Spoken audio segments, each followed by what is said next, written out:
Hey, what's going on? It's Bill Burr, and it's time for the Monday Morning Podcast for Monday, November 16th, 2020. What's going on? How are ya? How's it going? I'm watching the end of the Pats game as I recording this Sunday night. What does that say? My old eyes here. 2:25 to go in a rain-soaked game. What do we got? I can't even see. 23-17. Pats trying to hang on for a hard-earned victory. All of these guys who wrote off the Pats, with all the injuries and all the people who said they weren't playing because of COVID and all of this shit. Look at the Ravens talking shit. I love it. Look at them yelling at Cam Newton. It's a fucking great game. Anyway, I missed all the football, baby. I missed all the football. I worked my fucking red balls off this weekend. I did. I had a fucking 11-hour day on Saturday, and I've been writing the final episode, unfortunately, of Efforts for Family. But you know what? I'd rather leave before people are sick of us. So I've been writing that all friggin' day today.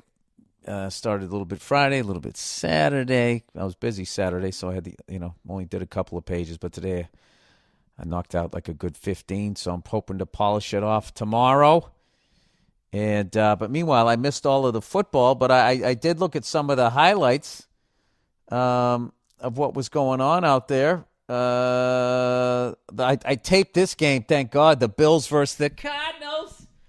Two great teams to watch. I've been watching the Bills almost every single week. Dude, I'm taping so many fucking games because this COVID. I'm home. I watch like a game, possibly two, for the whole week. I didn't tape too many today. Kind of fucked up, but I was busy. But I usually, I'll tape 3 or 4.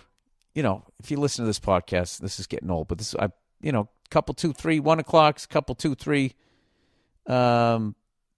4 o'clock games. I'll watch a game, and then I watch the Sunday night game. Then I got Monday Night Football, and then Tuesday, Wednesday, I watch a couple games. I got Thursday Night Football, Friday, Saturday, I watch a couple of games. Speaking of games, I'll tell you what will turn 2020 around for me is if the University of Indiana somehow figures out a way to beat Ohio State on Saturday. All right? They already beat, who'd they beat this year? They beat Penn State, who's having they're having a rough one, okay? Last I heard, they were like fucking 0-3. I know it's beyond that. But did they beat Michigan State? They beat some big goddamn people. I think they beat Michigan, too. Is that who they beat? Well, fuck, Bill. You got the internet right here. You got the old interweb. Why don't you look it up and find out who won and figure out whether we landed on the moon or not? Indiana, Hoosier football. Varsity football schedule. All right, let's see what we got here. All right. Seymour, what have they done all year? Okay. Yes, they beat Michigan. They beat Penn State. They beat Rutgers. They beat Eastern Illinois the way they should have, 52-0. And now they got Ohio State. Indiana football is ranked 9th. When was the last time Indiana football was ranked that high? Ohio State, number 3, which is actually kind of low for them. They always seem to be number 2 or number 1 or 3 or whatever. That's about right. So, I mean, it's a daunting task to try to go in there and beat Ohio State. Well, there's really no home field advantage, even if it's in Indiana. It doesn't even matter because there's like fucking nobody there. But, fuck, the Pats got to punt it away. With how much time left? Minute 10, minute 9, minute 8, minute 7. Don't touch it. 6, 5. Oh, that's plenty of time. Plenty of time in today's NFL. The guy like Lamar Jackson. You guys might hear me watch my Pats lose live. Hey, here's a question I have for you. It's 23-17. If Baltimore ties it up, do you go for 1 or do you go for 2? I'm, of course, being facetious, but I swear to God, that's how I saw so many goddamn games in the past fucking couple of weeks where these guys, they're going for a fucking, they're going for 2-point conversions in like the second quarter now. It's like, what the fuck are you doing? Lamar, run, first down, getting out of bounds. Jesus Christ, 56 seconds to go. You know what's going to happen. This is all these fucking games. It goes right down to the 20-yard line. Then you got to fucking sit here and die 1,000 deaths as they get 4 shots at the end zone. Please, holding. Oh, fuck you. Woo! Oh, the dreaded holding call. The only time they show an offensive lineman's face. He probably did a great job all night. Poor bastard. Look at him. Squeezing that fat head in that fucking helmet. He looks like me riding a bicycle. My face gets all fucking red. Well, let's see what he did here. Oh, yeah, I guess he hooked him. I don't know. Looked pretty standard. You know, you could call holding on every play. Anyway, I was watching this game, and I actually texted somebody about this. Did I already talk about this when I was watching the Kansas City Chiefs last week? Who the fuck were they playing? I already forget who the fuck they were playing. Let me see here. I'll find it here. I'll find it here for you. But anyway, the team beating them had no business beating them, right? They had no fucking business. Oh, those are the Panthers. So here's the text I sent them. I sent this guy who knows all about football. I said, so the Panthers scored a TD and kicked an extra point. It makes it 26-24 Chiefs, so down by 2. There's 9 minutes left in the game, and the Panthers decide to try an onside kick, which has a 6% success rate. The Chiefs... they didn't recover, but the ball didn't go 10 yards. So now there's a penalty, and the Chiefs got the ball that on the Panthers' own 39-yard line. Like 5-6 plays later, KC scores a touchdown. They gave it right back to him. So then the Panthers, with Teddy Bridgewater, who I love, go down the whole length of the field, score another touchdown. That makes it 33-31. Did they just kick the extra point? Which, if they did on the first one, they'd only be down 1, and now it'd be a tie game. Instead, they onside again. They double down again. KC fucking recovers at the Panthers' 42. They get the fucking ball back again. Fortunately, defense gets them 4 and out, but by the time the fucking Panthers got the ball back, there wasn't enough time to drive down the length of the field. And that first onside kick was with like 9 minutes left in the fucking game. It doesn't make any sense. This stupid bullshit with the analytics. What happened? I'm over here talking. There's 2 seconds left. 12 seconds? That's all the way across the room. 2 seconds, I think. 2 seconds left. Holy shit. Pat's looking to get their 4th win of the year. 4-5. Starting to figure things out. I love it.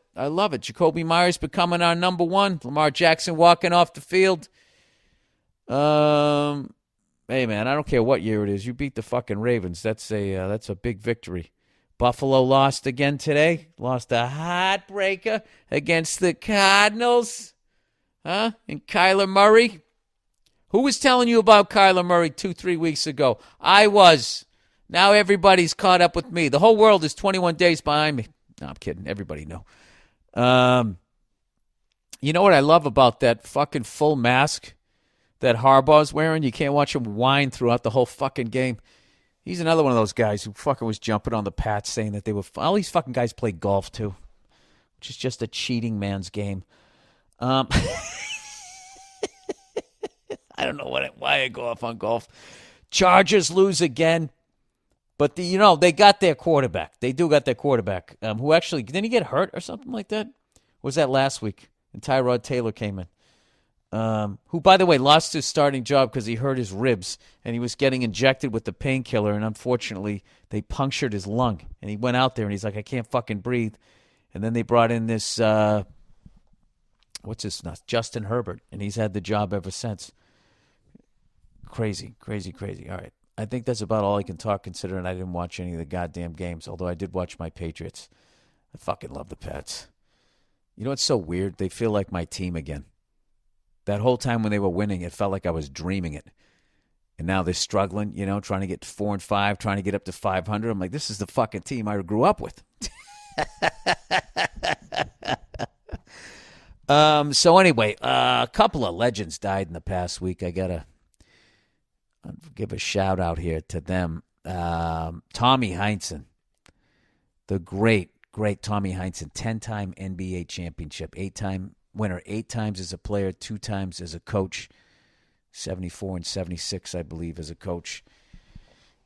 He's part of those great Bill Russell, Bob Cousy, Red Auerbachs, that years that put the Celtics and the NBA on the map, really put the NBA on the map, because they used to, during the off season, they would travel around the country selling the game, the pro game, to all these different areas. I read this whole book on Bob Cousy and Bill Russell, and how they go down the South, and like Bob Cousy could walk in the front door and Bill Russell couldn't. It was fucking nuts. But anyway, I knew him as the color commentator when you would watch a Celtic game, and they just don't make him like that anymore. He just was. It was just nothing better. He hated the officiating every single game, but when he really hated it, it was just so fucking entertaining. And he was just such a Celtic, and he's such a homer. It was so much fun. It's one of the things that I really miss about sports broadcasting, is it's just become so goddamn corporate. I just miss the homer who just cannot see any fault in his own team. And, as an announcer, they just were fun as hell. When the whole sports package thing was first blowing up, there was a few homers left. There was that guy who used to call the Buffalo Sabres games. Forgive me, sports fans, because I don't know everybody's name. I love listening to that guy. He was fun to listen to. There was a guy that was doing the Raiders on the radio that was great to listen to. He wasn't necessarily a homer, but he just sounded like an old school announcer.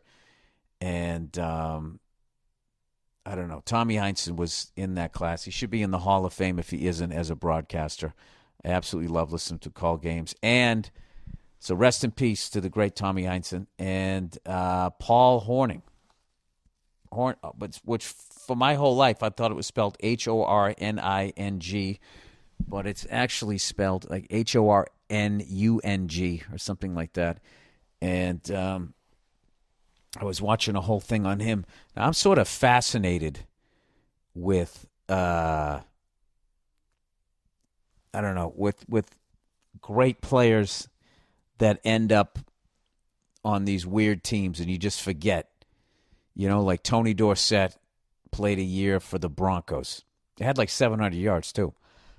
Paul Hornung ended up on the Saints, which who the hell remembers that?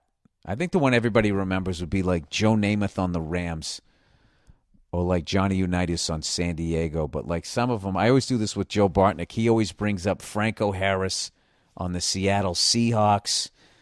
I'm trying to think of the other one. Like Eric Dickerson is like a Falcon.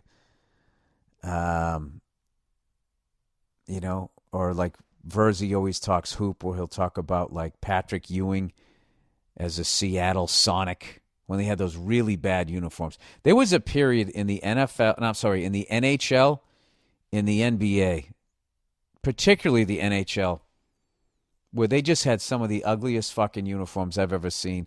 At least the ones from the 70s are funny. But holy shit, like the Islanders, oh my God, whatever the fuck that mess was. The Buffalo Sabres, they had shitty ones. The Canucks had shitty ones. Just horrific. I'm trying to think, it's like the whole league decided to just pick the ugliest color combinations, and then they just changed legendary jerseys. And one of the smartest things they did was they went back. The Islanders got back to theirs. The Sabres got back to theirs. Canucks went back to their originals before that fucking eye chart thing, whatever the hell they had back in like the 70s. But anyway, my daughter said the funniest goddamn thing the other day. I'm measuring her. She's growing like you can't believe. Like I had to raise the handlebars on her tricycle twice, and it's like official. I got to get her, like Santa has to go get her a bike at some point, right? And so I've been measuring her. I got inside the closet. You make the little marks and stuff. So she sees me draw on the wall, which is not a good thing, right? So now she wants to do it. So the next day she scribbles all over the wall. I go, no, you can't do that. You can't do that, right? So she's so smart.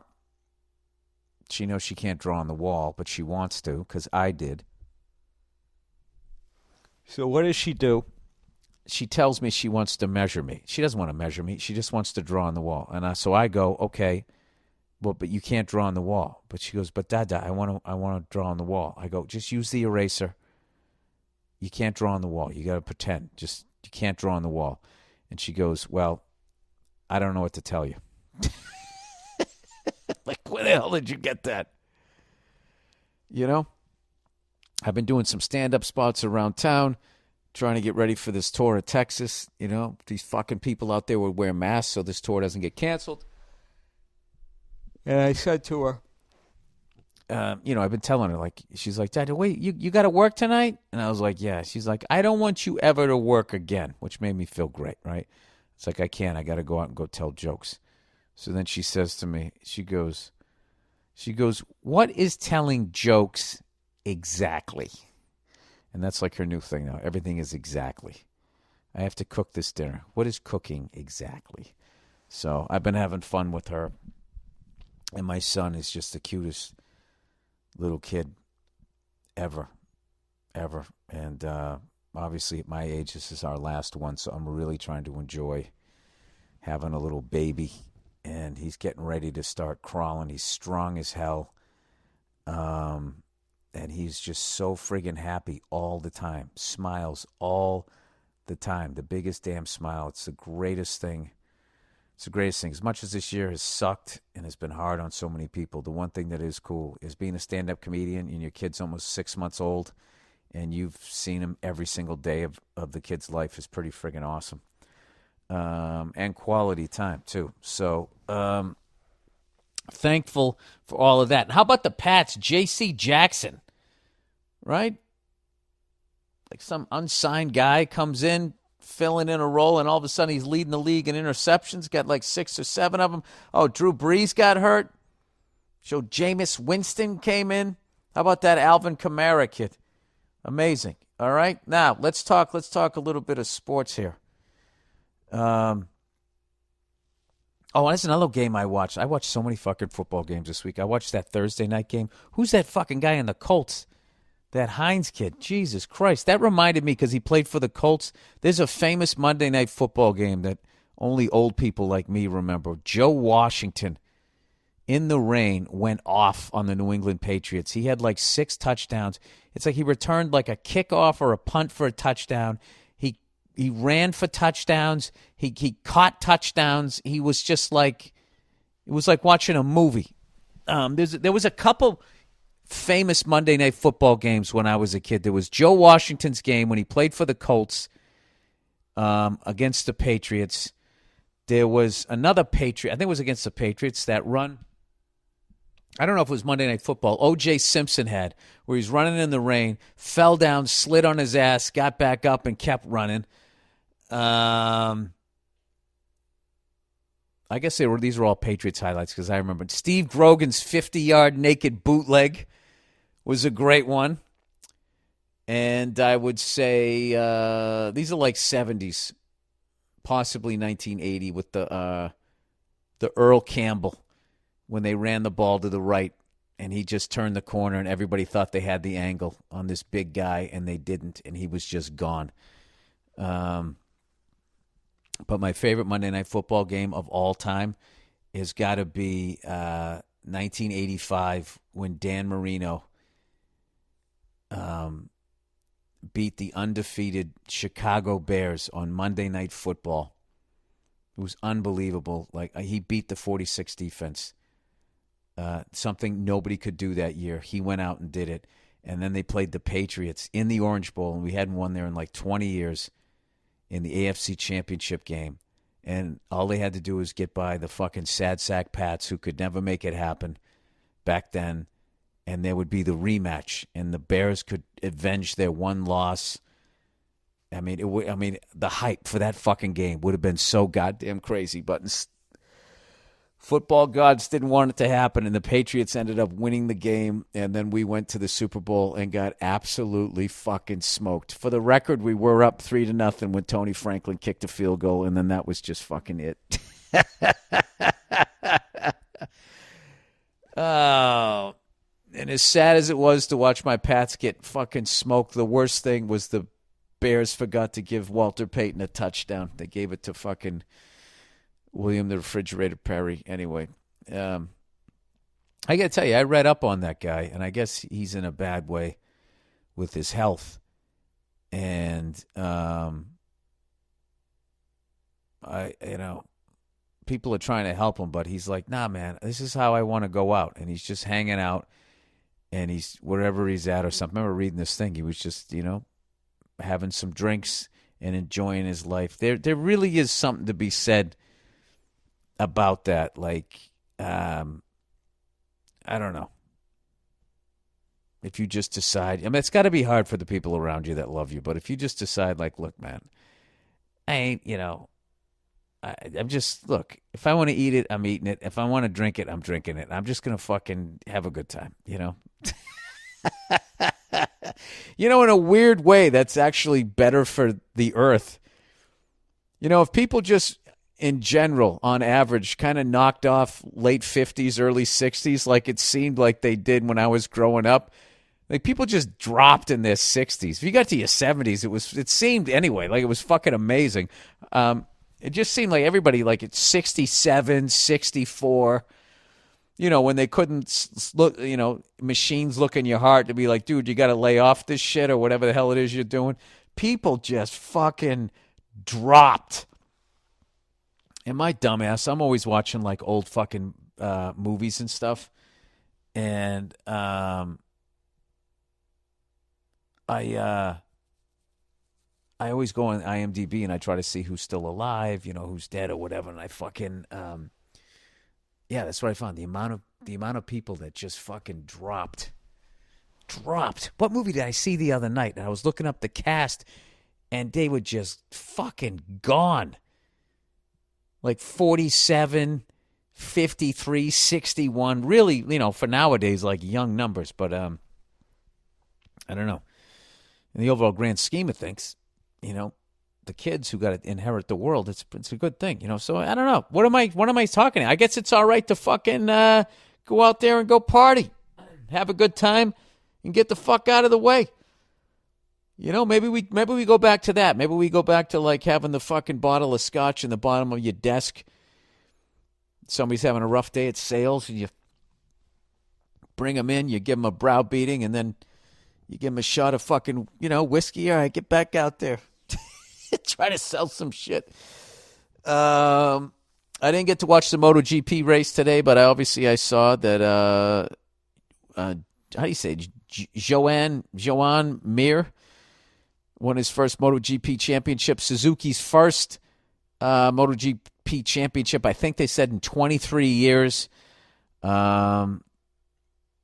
was just an amazing, amazing sport. Lewis Hamilton wrapped up the championship, his 7th F1 championship. That has to be a record. You can't tell me somebody's won it more than that. I feel bad. I kind of gave up on F1. I haven't watched it in a while. I just got bored. Lewis Hamilton is just so much better than everybody else. Mercedes is so much better than everybody else. And I was kind of hoping like for a little Ferrari. It was good there for a minute where Ferrari, Red Bull were sort of challenging them, and that was just sort of, all right, is Bottas going to win? Hamilton going to let Bottas win this one? I don't fucking know. But anyways, why did I write Adam and Eve? That has to be a typo. Oh, shit. I think that's the advertising, and that got... Oh, yeah, that's what happened. I was like, what the fuck am I writing? I'm writing religious shit here? Adam and Eve, we need to move this down the list here. Ah, jeez, Bill.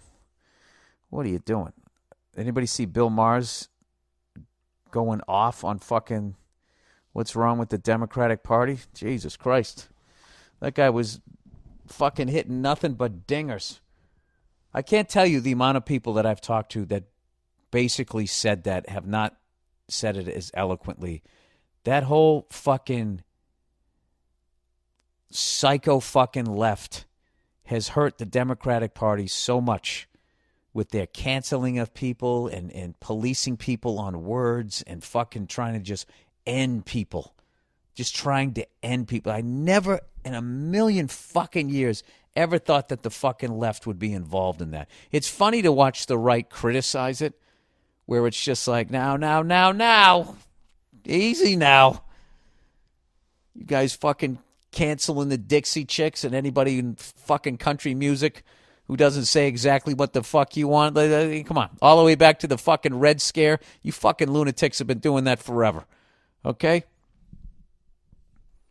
You always went too hard, but then I always thought the liberals went a little too light. Like, oh, hey, man, like, you know, if that guy was, like, in a better neighborhood, maybe he'd be like a doctor, man. Well, maybe he'd still be a piece of shit. Like, they go too far the other way. So, I mean, you got to have, like, some sort of, I don't know if I'm probably not making any sense. I'm not the person to do this shit. But whatever. Watch that Bill Maher rant, man. It was, it's fucking amazing. I don't know. It just makes sense to me, and I just don't understand this whole thing that, you know, you are defined like by one tweet 8 years ago or one event. That is who the fuck you are. If you really buy into that shit, like, you're not being honest with yourself, I think, because human beings are extremely complex and they are capable of anything at any moment. You know, some people swing a little fucking wider. You know, I'm obviously not talking about illegal shit. I'm just saying about saying stupid shit, fucking up, making mistakes.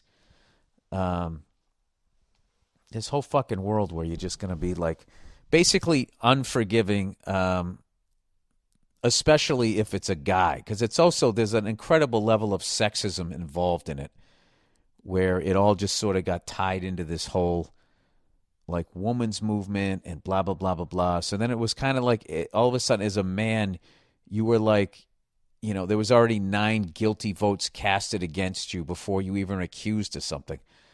Yeah, it's ignorant. All right, to just sit there and try and suggest that only one race of people, one sex of people, one sexual orientation of people are inherently evil and everybody else is a fucking saint is it's a little bizarre, but you know, who the fuck am I to tell you not to do it? It's weird. Anyway, plowing ahead here, plowing ahead. All right, well let's get to some of the advertising. I already did a little bit of a little sort of pre-read here. Adam and Eve, everybody. It's Adam and Eve. God made Adam and Eve, 2 white people, to start the whole thing, and somehow we got a bunch of different races out of it. It doesn't make sense if you think about it. All right, Adam and Eve. Monday Morning Podcast is brought to you by Adam and Eve. Adam and Eve says the best part of staying at home is playing at home. Sex toys make being at home way more enjoyable. Do you think, like, Eve nagged Adam? And how much shit do you think he took? He's like, yeah, what are you going to do better than me? I'm the only guy in the fucking... We're in paradise, and you're still bitching? Yeah, go fuck yourself. What are you going to do? Yeah? You going to go fuck a horse? You'll be back. Eve, don't leave me. Sex toys make being at home way more enjoyable. Hell, even shopping from home is more enjoyable when you're shopping for sex toys. And Adam and Eve has thousands of products. Who would have thought there's 1,000 different... Well, I guess there's 1,000 different things people are into. So there's something for everyone. Free stuff is awesome, but free stuff to spice up your bedroom is even better. Take advantage of the downtime and choose almost any one item at 50% off. When you do, you'll also get 10 free boredom-busting gifts, including 6 spicy movies, a 3-piece bonus kit, and best of all, free shipping delivered discreetly right to your door. Just remember to use the code BURR, B-U-R-R, at checkout Go to adamandeve.com and use that offer code Burr. One more time, that's adamandeve.com. EVE for all you brainiacs out there. Adam is A-D-A-A-M. All right? I'd spell it A-D-E-M. Adem. And Eve. E-E-V-E. Adam and Eve. A-D-A-M and Eve. EVE.com. Offer code Burr. All right. I'm sorry that I brought all you guys down to my level of stupidity. I'm sure you guys know how to, especially you guys there who go to church every week. My bookie, hey, how the fuck you doing? Late fall college ball, the NBA bubble, and UFC Fight Island. It's clear 2020 has been a year unlike any other, which is why you need a sports book with offers unlike any other. Get some skin in the game with my bookie, where odds boosts, lightning deals, and free bets await all season long. And with Turkey Day right around the corner, there really is no better time to feast on some NFL action. Whether you're a first-time customer or have been playing with MyBookie for years, there is no shortage on value. A value to be found in thousands of games, unique prop bets, and contests that they offer every week. Sign up or get reloaded. Find an edge, make your bet, and get paid. They also boost a fully fledged casino platform, giving you access to all the classic table, slot, and card games you'd expect to find at your local spot. And the best part is, at MyBookie, the doors never close, so you can continue to build your bankroll even after the stadium lights have gone out. Make the right play and sign up today at MyBookie. And when you do, use promo code Burr, B-U-R-R, to get your deposit matched halfway, all the way up to $1,000. The terms are simple. You put in $200, they'll match you with another $100 in your account. If you are already planning to bet this season, this is free betting money. It's winning season at MyBookie, so come join in on all the fun and win some cash while you're at it. All right. Oh, look who's here, everybody. Who knew? Do-do-do-do. Me undies. It started with Adam and Eve. Do-do-do-do. Me undies. Along came a guy named Steve. They had a 2-on-1, and God got mad. They said it was fruit, but that wasn't true. She had a fucking threesome, and God said she was a whore because the book was written by a bunch of guys who were fucking sexist. I guess they weren't sexist. It was back in the day. Go easy at MyBookie. You shouldn't bet all night. Just bet with money you can afford to lose. All right, MeUndies. These are great to have after you've been on MyBookie and you're shitting yourself with 2 minutes left. Move aside, bears. This is the human's time to hibernate. The holiday season, doobie-doobie-doo. This holiday season, we actually have an excuse not to go to Aunt Carol's house. And MeUndies is stoked to say their cozy loungewear and comfy undies will be your holiday hibernation uniform. This is your sign. Stay in, order in, cuddle up. Be a bear in lounge pants and hibernate your little butt off. Gifting MeUndies to friends/family and yourself. This holiday season, we're encouraging you to take it easy. Take it easy. Soften the stress. Literally, no more malls and wild holiday shopping. Order MeUndies online. They offer free shipping.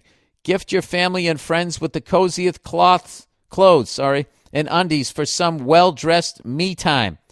Heck, give yourself some of the coziest clothes and undies for some well-deserved me time. This year, we're staying in, and we're going to be damn comfy while we do. You kidding me? You go to Adam and Eve and get some sex toys. You do a little gambling at MyBookie, and you do it all in your fucking loungewear. I'm setting you up. MeUndies have brand spanking new winter products this year. Get your cozy on with their new PJ sets and holiday-themed prints. Keep an eye out for other new additions. MeUndies also has the greatest membership program on the face of the earth. Get a new pair of undies or socks every month and give your top drawer a complete refresh. MeUndies has a great offer for my listeners. Any first-time purchasers, you get 15% off and free shipping. MeUndies also has their problem-free philosophy. If you're not satisfied with any product for any reason, they'll refund or exchange it. No caveats, no questions. To get your 15% off your first order and free shipping, go to MeUndies.com/Burr. That's MeUndies.com/Burr. MEUNDIES. All right, we got one more here. Butcher Box. Oh, man, I just got a whole delivery of their stuff. I am ready. I am ready for the next fucking shutdown, whatever they call it, lockdown. You know, these fucking assholes don't want to wear masks. Just don't want to wear them. Butcher Box. Not everyone has convenient access to high-quality meat. Luckily, today's sponsor, Butcher Box, believes everyone deserves high-quality, humanely sourced meat. Butcher Box couldn't be easier. Just sign up, select your box, and they ship it right to your door every month. And when you sign up now, you get their steak sampler with 6 grass-fed, grass-finished steaks. Because the best steak night is a free steak night. Every month, Butcher Box ships curated selections of high-quality meat right to your home. No added antibiotics or hormones ever. Each box has 9 to 11 pounds of meat and enough for 24 individual meals. Yeah, I just got some of their chicken. You can tell it's like all natural because of the size of it. It's not that roided up Schwarzenegger chicken breast that you get down at the local grocery store. It's the size it's supposed to be, you know? And it's good for you, and you eat it, you know, and you get in shape, as opposed to fucking eating that stuff and all of a sudden you're attracted to a horse because God knows what they're giving it. I don't. Let's stay with the copy here. Packed fresh and shipped frozen and vacuum sealed so it stays that way. I can customize my box or go with one of theirs. Either way, I get exactly what I want. It's the best meat shipped right to my door, which means one less trip to the grocers. My favorite. I like the heritage breed pork. That's my favorite thing. Bread pork, however the hell you say it. I love it. It's absolutely delicious, and I can never finish it. And then what I do the next day is I make my own sort of white boy, tacos with it. I have a great fucking time. And it's delicious. My wife comes over like, oh, what are you doing over here? I'm like, I'm making myself some tacos. All right. Options like 100% grass-fed beef, grass-fed and finished beef, free-range organic chicken, heritage pork, my favorite, wild-caught Alaskan salmon. You don't know what they're going to do. And sugar/nitrate-free bacon. Butcher Box is the most affordable and convenient way to get healthy, humanely raised meat before they kill it. With Butcher Box, you get the highest quality meat around for just $6 a meal. And they even have free shipping nationwide except Alaska and Hawaii. But if you live in Alaska, you should be trapping your own goddamn meat. In Hawaii, what are you doing out there, huh? What are you doing? You got all that fucking, what do you got? Pineapple and fucking all that great shit, you know, surfing. I don't know. Why am I saying that? They probably want to ship meat there too. Who knows? Maybe want to pretend you're on the mainland. Get a fucking cow sent out to you. For a limited time, new members get 6 free grass-fed, grass-finished steaks when they go to butcherbox.com/Burr. That's 2 New York strips. Woo! And 4 top sirloins. Yow! Added to your first box for free. Act quickly. This offer is only good through Cyber Monday, whatever the fuck that is. That's 6 grass-fed, grass-finished steaks for free in your first box. Just go to butcherbox.com/Burr. That's butcherbox.com/Burr. All right, so here we are. So over the last couple of weeks, oh fuck, is my thing going to die here? My recorder might die. It's acting weird. I just charged it. Anyways, what do I got here? I've been talking to, believe it or not, I don't know how, I've been talking to architect students in Egypt. And I opened a whole new world for myself here. Look at this shit. I'm getting people writing in. This guy, Love from Iran. Hey, Bill, I'm a postgraduate student from Iran. Congratulations. What'd you graduate in? Been listening to your podcast for the past few months, and I've been a huge fan of yours since you played that role in Breaking Bad. You are hilarious. Keep it up with the good work, and please convince your government not to invade us. We're miserable enough as it is with our shitty economy. Much love from Tehran, and go fuck yourself. I hope we don't, because, you know, there's people like you there who's just a postgraduate trying to get a fucking job. It's absolutely ridiculous with how much we know and how much technology we have that we still solve problems by going to war. It's so I can't. How is it legal? You know, you can't just go down the street and kill somebody, but if you go to war, then it's fine. None of it makes sense. I don't know. The only way I can make a rational, get my head around it is I really just think that psychos want to run a country. Okay, I think you like as they always say, they're a little fucking nuts. There's something fucking wrong with them. Um, or maybe I'm just a bitch and I can't see the world for what it is. And there's, I don't know. I don't know. Who knows? But whatever. Yeah, I really hope we don't do that. We're already fucking bankrupt. I just think we should just, I think we have plenty of natural resources here. Okay, we should just fucking embrace the sun and use it, and just fucking stop fucking with everybody, and then no one wants to hurt us anymore. Am I oversimplifying this? Of course I am. I'm a stand-up comedian. All right, big fan from Bahrain. Hey there, Billy Blue Balls. This is a follow-up on the two fans who reached out to you from Egypt. I am crushing the Middle East right now. Woo! I am a 24-year-old guy from Bahrain, and I've been a fan of yours for over 7 years. How the fuck do you know who I am? That's unbelievable. I'm about to graduate from college with a degree in English literature, and your podcast has made my journey a lot easier. Oh, God, I'm sure you know every English curse word. Listen to this thing. The two architects from Egypt said that they listened to you while studying. I couldn't do that because reading the incoherent ramblings of Shakespeare and Fitzgerald wouldn't let me focus on your poetic language. I hate that shit. I hate Shakespeare. I respect Shakespeare, but I fucking hate it because I don't know what they're talking about, and it makes me feel dumb. So it has nothing to do with my fellow William here. It's just, I can't even read the fucking Constitution. All the best to you. Forget about the Bible. This isn't the way people talk now. That's how dumb I am. All the best to you and your beautiful family. Maybe you can visit Bahrain once to watch an F1 race. I would love to do that. Listen, guys, this is what I need you guys to do over there. I need you to give me the over-under of me going over there and not getting kidnapped because of some shit that some oil companies from my country did. I'm going over there, a fucking white dude, right? Blue chip fucking hostage. All right? I know we didn't do something. You gotta like, you know what I mean? You know, you guys all look at America and you just think it's a bunch of people going, yeehaw, shooting a fucking gun in the air, eating a fucking pie, riding on a four-wheeler. You know, there's a whole bunch of different shit going on over here. So please, people from the Middle East, please keep writing in and telling me about talk to me about everyday life over there, because we don't know anything about. They don't fucking tell us anything over here. All right, love from Morocco. All right. Hey, Billy Crimson Balls Burr. Look at this shit. Look how much. You know what I'm doing right now? I'm going to pat myself on the back. I am humanizing all of the world, because look at them all, breaking my balls just like you guys do here. In fact, some of the best ball breaking I ever got was when I went to India. And, of course, Ireland and Scotland, but I knew that was coming. But, all right. Anyway, hey, Billy Crimson Balls Burr. I heard how excited you got when the two architects from Egypt wrote in, so I thought I'd chime in, but this time from a different Arab country, Morocco.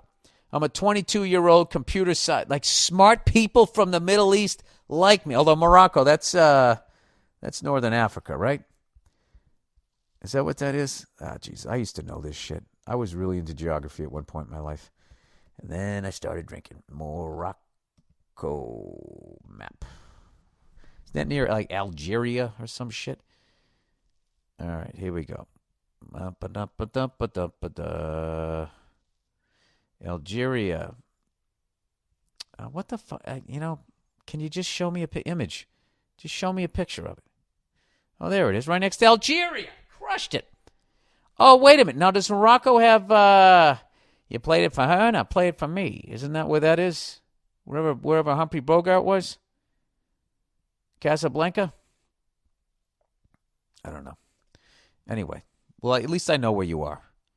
I know where you are, and I stopped myself before I said something really dumb there, like, hey, it's in the Middle East. No, it isn't, Bill. All right.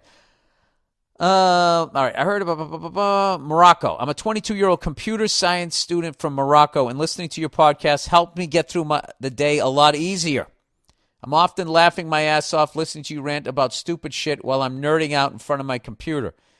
I just wanted to ask you, since you've been traveling a lot in recent years, have you ever been to Morocco? I haven't. If so, What did you think of it? And if by a long shot you'd ever do a show in Morocco, I wouldn't miss it for the world. Thanks for all the laughs and go fuck yourself. Yeah, I mean, I don't think that we've been fucking with you guys, have we? I mean, that's how I travel. You know, you gotta look up like what in God's name did we do to you guys? All right. Would I do that? I mean, I can't do it during COVID, but yeah, fuck yeah. I've never been to Africa, never been to that continent, so that's something I'd like to do. I really have no desire to go on a safari in South Africa because I feel like we've already taken over all of their land. They have this little patch left, and now we're going to be driving around watching them fucking eating each other on Jeeps. It's like, why don't you just fucking leave them alone? But having said that, you got to give it up to Africans. The level of fucking animals that they have on that continent, and they survived, is fucking unbelievable. You know what I mean? Like I sit there, I get freaked out. Like when if I go on like a hike, you know, there's places in LA where you can actually run into bears. So I'm not going. You know, there's like fucking mountain lions and shit. Like, yeah, I'm going to stay on a fucking elliptical. I'm going to walk around a block. But I saw this thing one time about a tribe in Africa, and they are so good at killing lions that the lions see them coming and they run away. And all they're coming out with is they got a fucking, you know, it was a spear and a shield. And they walk right up to the dude lion. And it's just over. They got like this thing. It's weird. They look like riot police. They come up and they got the shields in front of them. And then some dude just fucking fires a spear, goes right into the lion. The lion's like, oh shit, what the fuck? And then they all just, it's over. It's a quick fucking death. And they're on foot. Walking out on foot like, all right, you guys want to eat lion tonight? And they just go out and do them. It's pretty badass. But anyways, having said that, like, I really like, you know, as much as I fucking eat cows and chickens and pigs, I've been trying to lay off the fish, unless it's some man-made shit. I'll eat a man-made salmon at this point. I'll roll the dice. I don't give a fuck. You know what I mean? And actually, in a lot of ways, it's probably more healthier than the other shit, the wild salmon, because, you know, how much we polluted the fucking oceans. I don't know. I gotta be honest with you guys. I don't even know what I'm talking about right now. But like, you know, the big game shit. I just wish that like there was a way to kind of give them some of it back. You know, lessen the populations around the world. Let the fish have the ocean again. I'm getting really fucking hippie here, but we really are just like, you know, what did Bill Hicks say a long time ago? We're a virus with shoes. We really are. I remember Joe Rogan had this great blog that he wrote when he was flying over the country and he was looking at the cities and just saying we were like a fungus.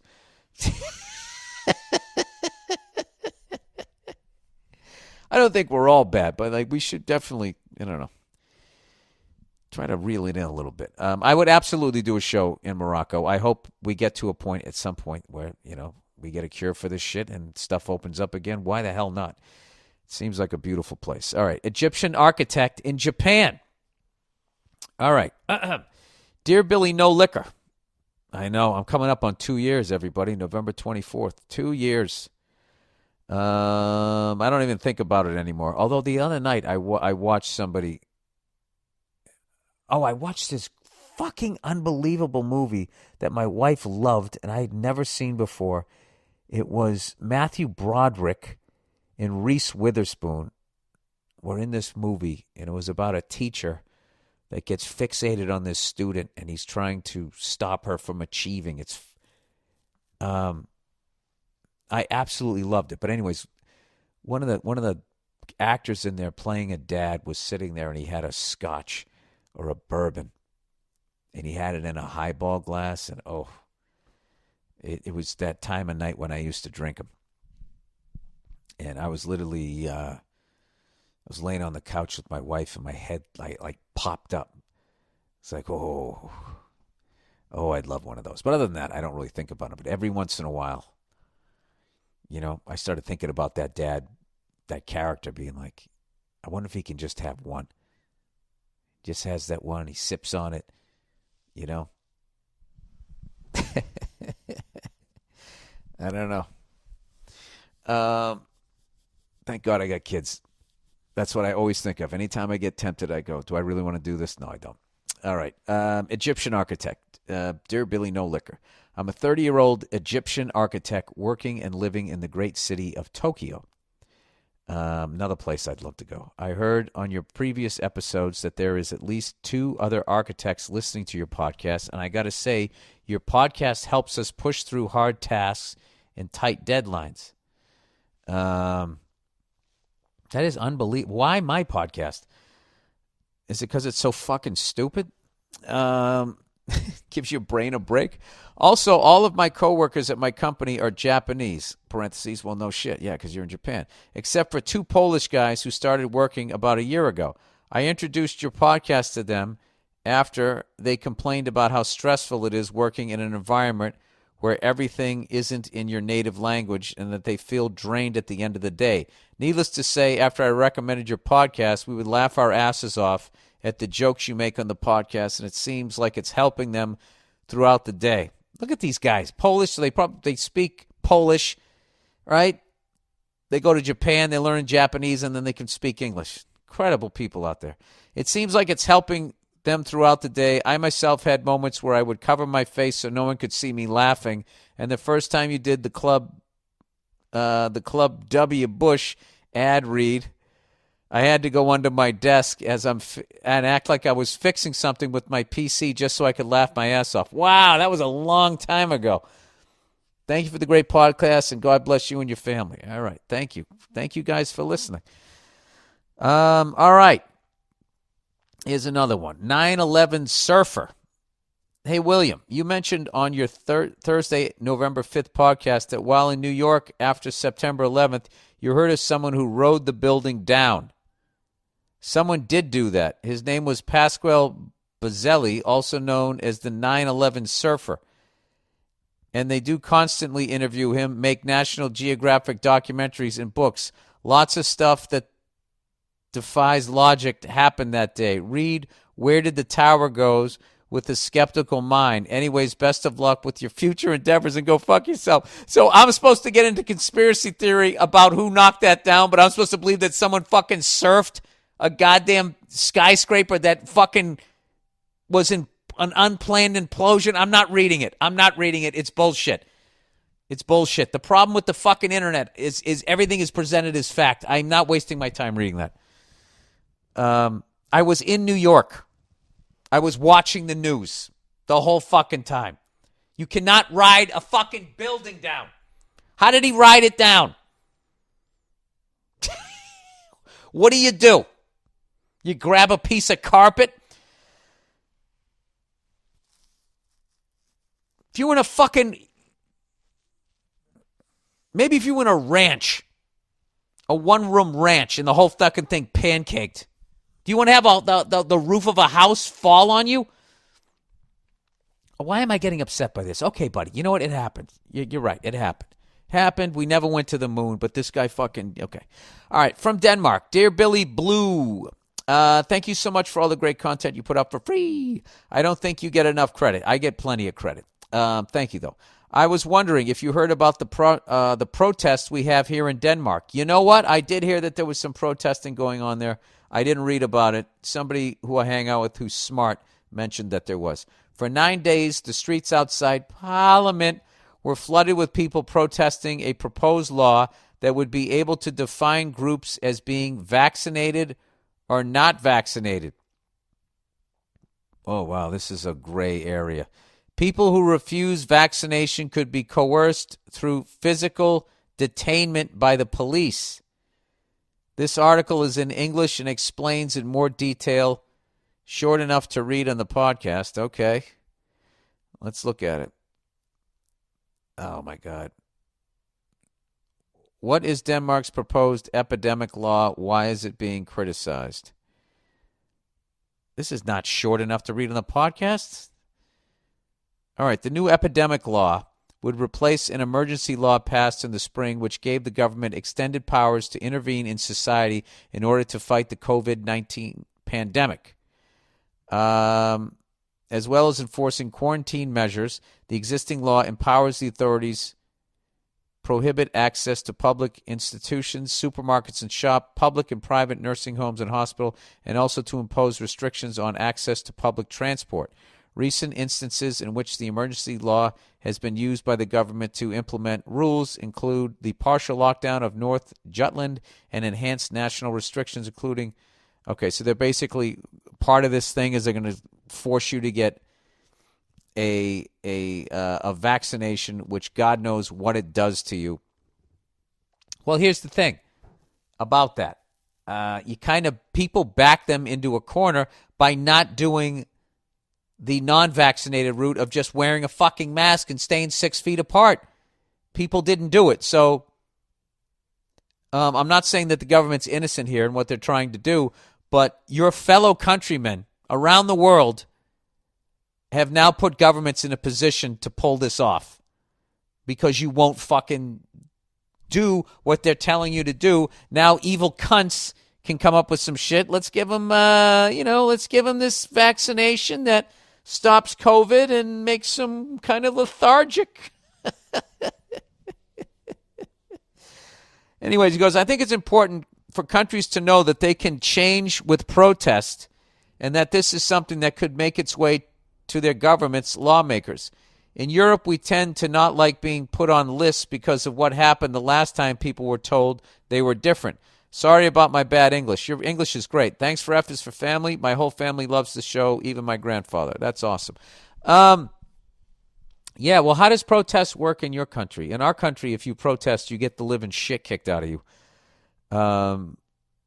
Throughout history, if you protest, you are risking getting killed. It's just how we... It's just a violent place over here. This place was taken violently. It's maintained violently. It's just a violent. I just think it's just violent over here. It blows my mind when I go to other countries and the cops don't have guns. And you watch a guy has a knife and he's acting crazy, and then they just get those plastic partition things and they just sort of fucking bum rush the guy and they get the knife. Every time I watch him, like, that guy would get shot 100 times over here. I don't know, just different philosophies. I don't know. I don't know anything. All right, Mexican food rant. Hey, Bill, was just listening to the latest Thursday afternoon podcast where you talked about checking out mom and pop Mexican spot for the first time. Yeah, I went there. Did I talk about that? Oh, the Thursday one. Yeah, I did. Okay. I'm a 25-year-old Mexican dude that fucking loves to cook in a family/community that taught me right. So I figured I'd chime in with my unsolicited opinion. Kind of a long one, so bear with me. No, I love listening to this type of shit. Now, where fucked up is trying to judge a place off their burritos. Some real gringo shit. All right, that was a wrong thing. All right. So I shouldn't, because this is the deal. When I go to a pizza place, I just order a margarita. I order something, with no toppings to judge it. And, I love a chicken burrito, so that's what I base it on. So evidently that's some real gringo shit. I'm getting the real talk here. I love it. Don't get me wrong. I love a burrito as much as the next guy. But in my experience, white people always reduce Mexican food to burritos. No, burritos and taco. He says burritos exclusively, like there isn't an entire goddamn menu at these places. You can't even get a burrito in Mexico. They'll look at you like you're a fucking idiot. It's a whole new fucking cuisine, You dipping your toe in. I don't know. I get like, it's intimidating. I don't know what all that shit is. So I just stay at my safe place. I go Italian restaurants, 9 out of 10, I'm getting the chicken parm. Mexico is one of the most amazing food cultures in the world. The amount of crops we all take for granted that originated there is insane. Avocados, cocoa, corn, tomatoes, chili peppers, vanilla, to name a few. I love all of that stuff. Chili peppers if they're not too hot. Now I can't speak for the.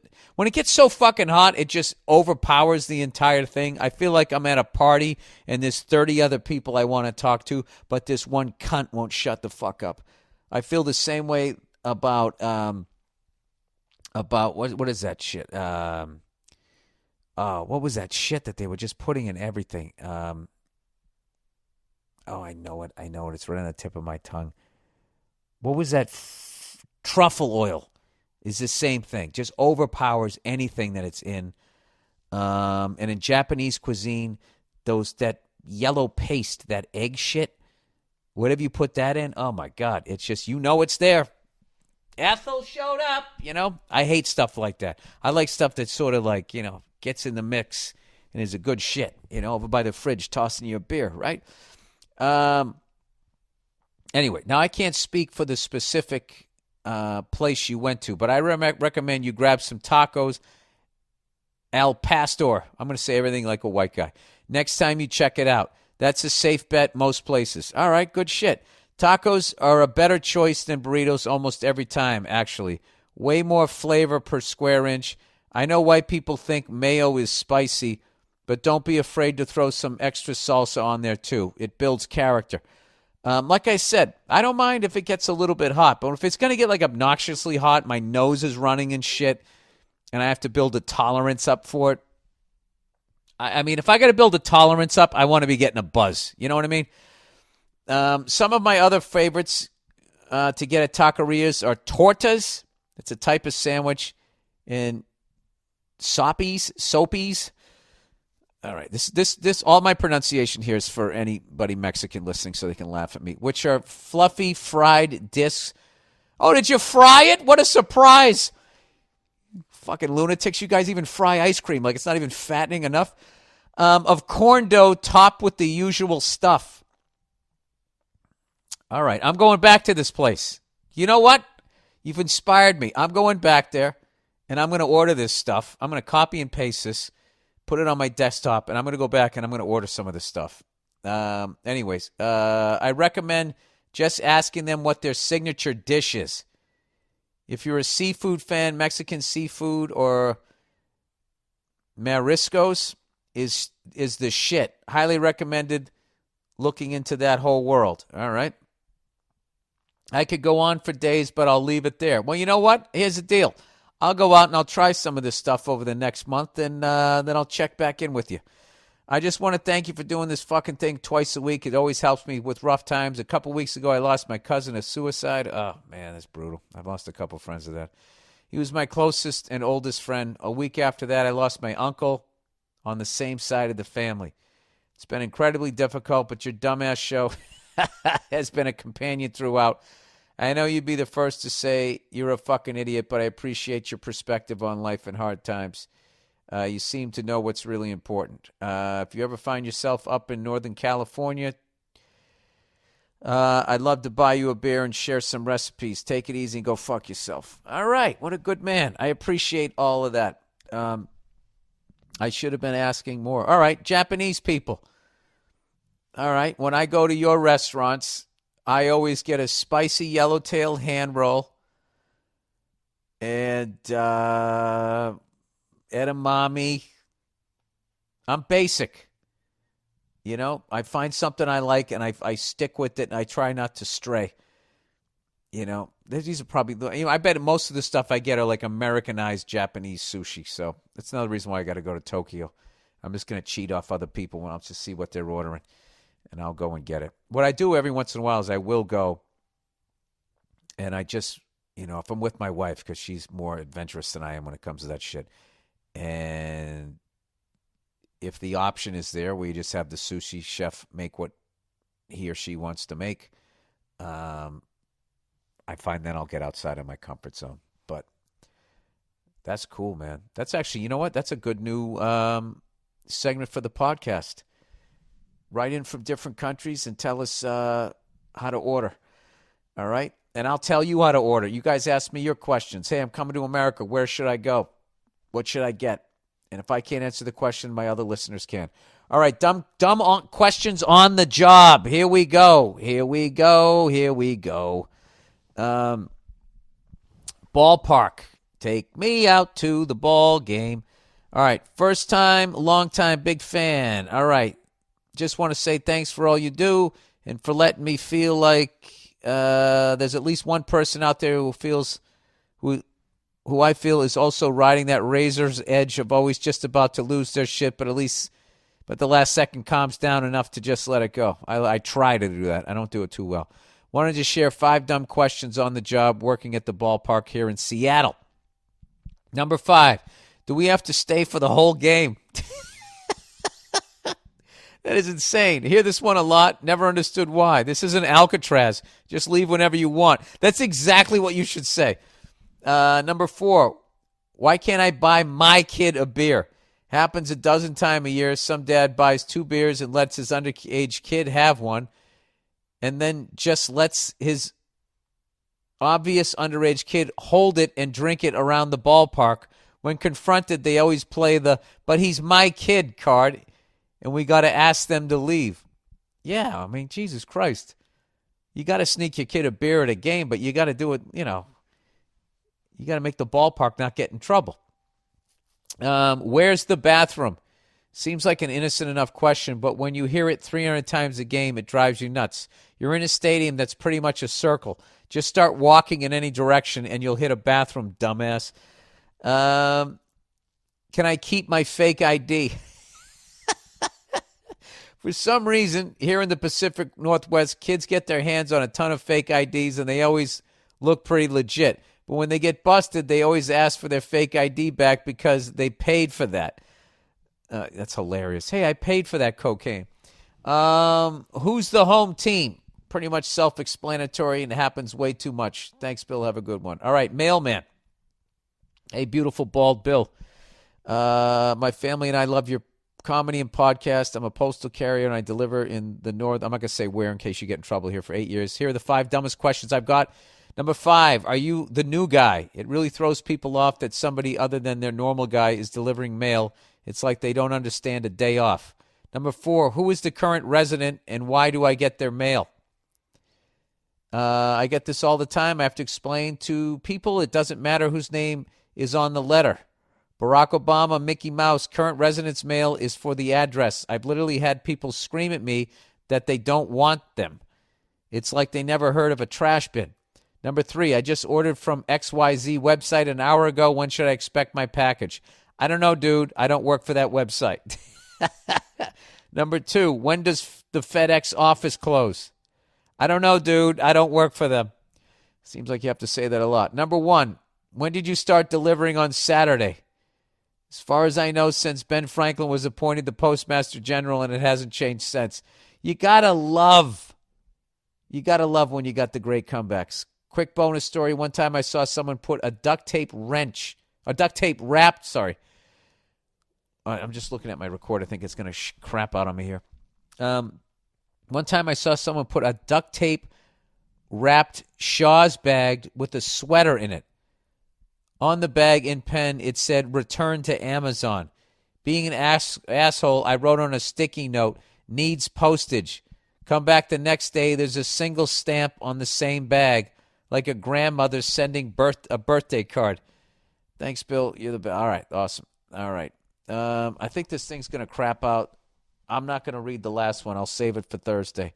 All right, that is the podcast, everybody. Thank you so much for listening, and the people around the world writing in has been awesome. Thank you for the food advice and all that shit. Let's go, Pats! You guys have a wonderful couple of days. Go fuck yourselves, and I'll check in on you on